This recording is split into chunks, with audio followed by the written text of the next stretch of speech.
আজকে একটা সমস্যা তোমাদের সাথে শেয়ার করব। এমন কিছু সম্পর্ক দেখা যায় যে সম্পর্কগুলো একটা সময় ছিল, এখন নেই।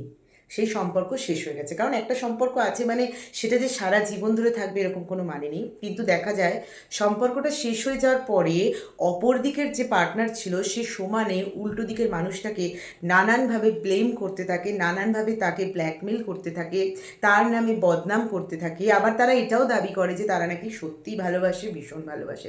ফার্স্ট অফ অল হচ্ছে যে যারা একটা সম্পর্ক শেষ হয়ে যাওয়ার পরে উল্টো দিকের মানুষটাকে নিয়ে বদনাম করে, আর যাই হোক সেই মানুষটা ভালোবাসেনি, কোনো দিনও বাসেনি, কখনো বাসেনি। 2 নাম্বার হলো যে যতই সম্পর্কে থাকো, যে যে অবস্থাতেই থাকো, তা কাউকে চোখ বন্ধ করে কখনো ভরসা করা উচিত না।